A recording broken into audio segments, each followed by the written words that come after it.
Assalamualaikum warahmatullahi wabarakatuh.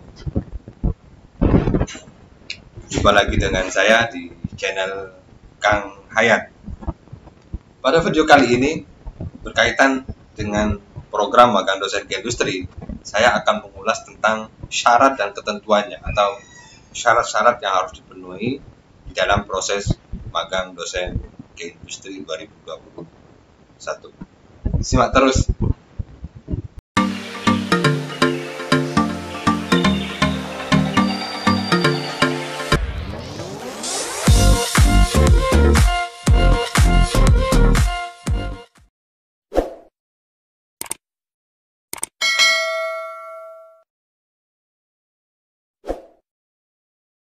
Syarat dan kewajiban peserta.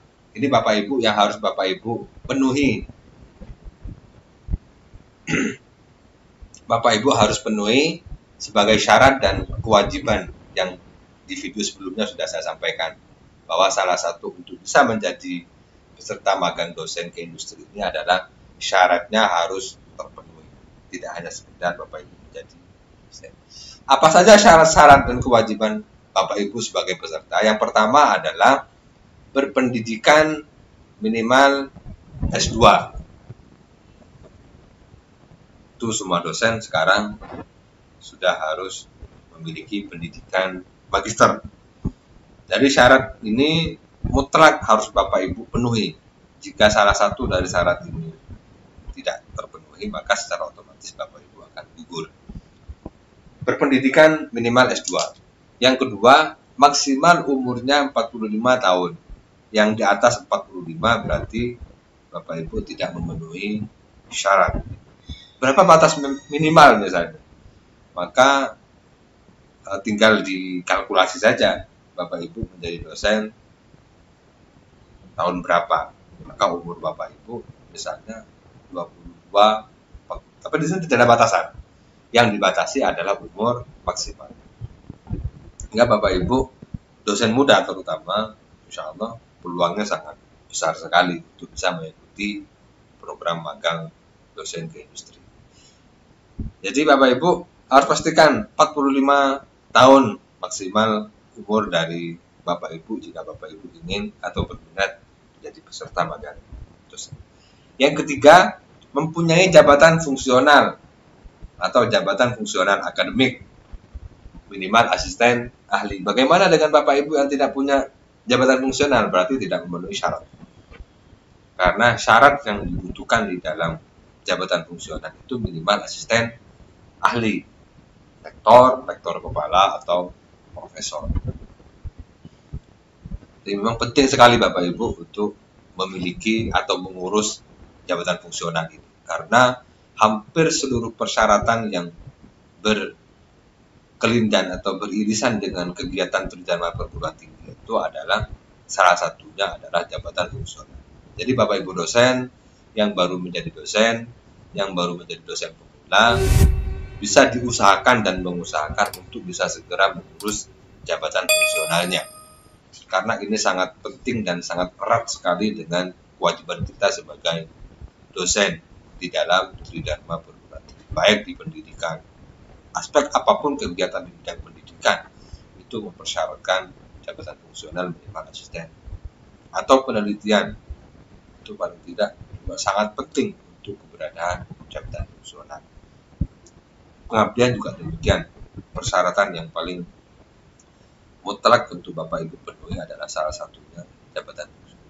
Maka jabatan fungsional ini sebenarnya terikat atau mengikat di dalam diri kita sebagai dosen. Maka perguruan tinggi, pemeringkatan perguruan tinggi, kemudian akreditasi dan seterusnya itu biasanya melihat dari salah satunya adalah SDM-nya yang memiliki jabatan fungsional minimal asisten. Bapak dosen ini menjadi garis bawah yang perlu untuk stabilo luas lebar-lebar atau stabilo tebal-tebal, bahwa jabatan fungsional ini sangat penting dan sangat terikat dengan diri kita sebagai dosen, sebagai kewajiban kita sebagai dosen, baik kepada diri kita sebagai dosen ataupun kepada lembaga, karena hampir seluruh kegiatan kita membutuhkan yang namanya jabatan fungsional. segera diurus, segera diselesaikan. Yang sudah asisten ahli bisa semoga segera ke rektor.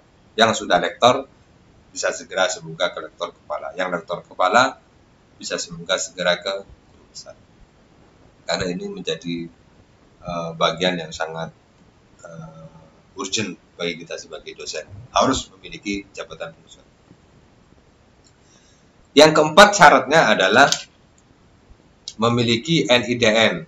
Tentu ketika Bapak Ibu sudah memiliki jabatan fungsional, maka Bapak Ibu memiliki NIDN.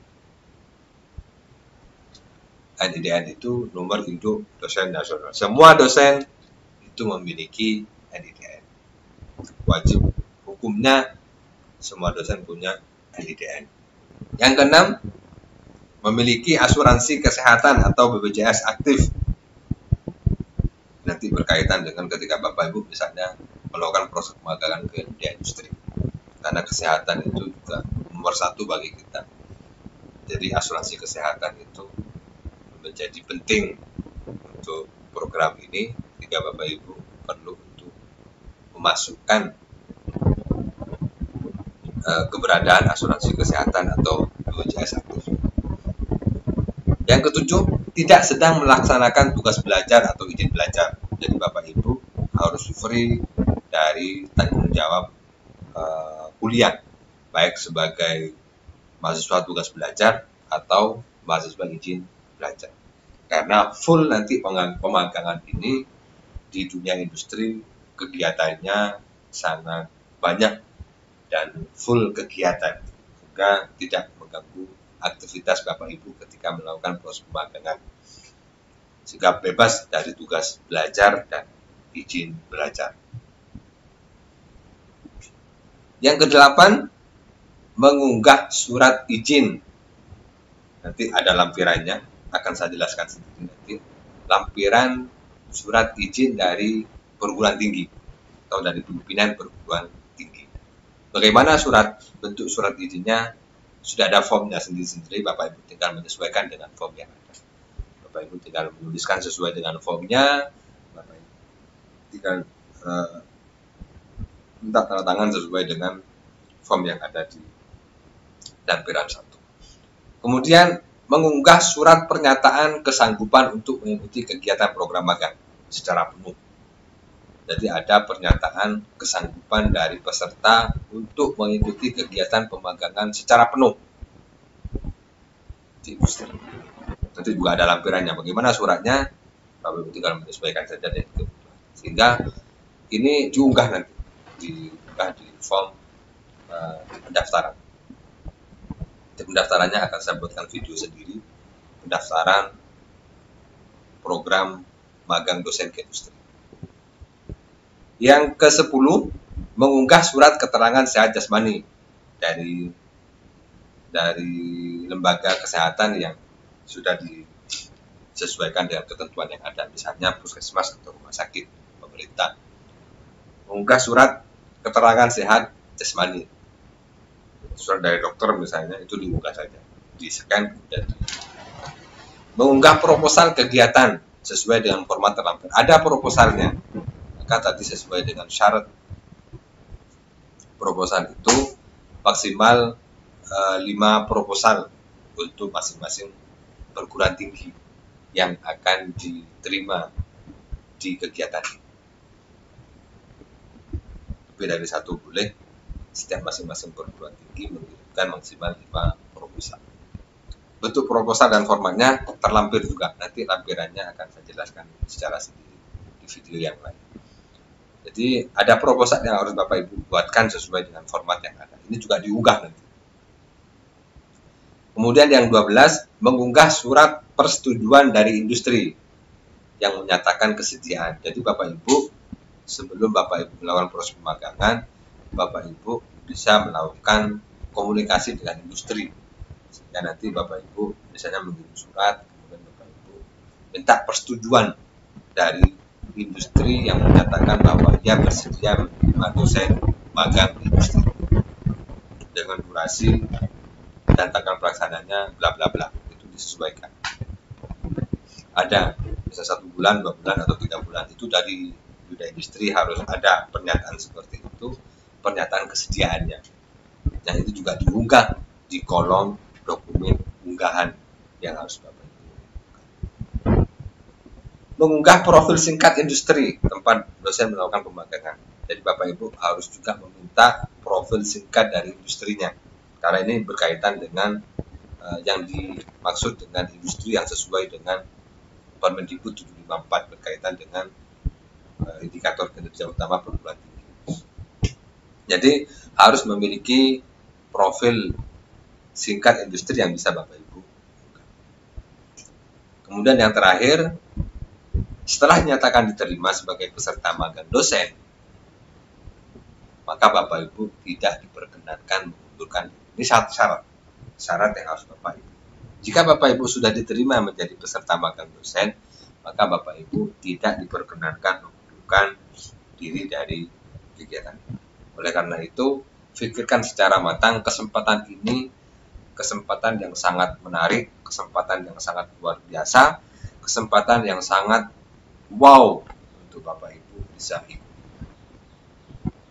Sehingga kalau Bapak Ibu sudah diterima sebagai peserta magang, maka maju terus, pantang mundur, sekali kaki melangkah harus tercapai tujuan yang diharapkan. Itu syarat dan kewajiban Bapak Ibu sebagai peserta magang dosen ke industri. Insya Allah syarat-syarat ini sangat mudah Bapak Ibu bisa realisasikan, bisa Bapak Ibu penuhi, termasuk dokumen-dokumen yang mungkin penting untuk Bapak Ibu lengkapi. Ini sangat mudah untuk bisa Bapak Ibu lengkapi. Sudah tersedia semua formnya, tinggal Bapak Ibu menyesuaikan dengan form yang ada. Semoga syarat ini bisa menjadikan Bapak Ibu dosen, terutama Bapak Ibu dosen muda, tetap semangat, tetap produktif, tetap kreatif, tetap inspiratif untuk terus mengembangkan diri menjadi dosen yang profesional, menjadi dosen yang kompeten, menjadi dosen yang berkualitas dan berdaya saing tinggi untuk menghasilkan lulusan yang hebat, yang berdaya saing, yang memiliki kompetensi luar biasa. Sehingga lulusan dari perguruan tinggi kita memiliki lulusan yang hebat-hebat dan yang keren-keren. Semoga bermanfaat, semoga menjadi informasi yang menarik bagi Bapak Ibu, semoga menjadi semangat bagi Bapak Ibu untuk bisa mengikuti program ini secara optimal. Terima kasih. Assalamualaikum warahmatullahi wabarakatuh.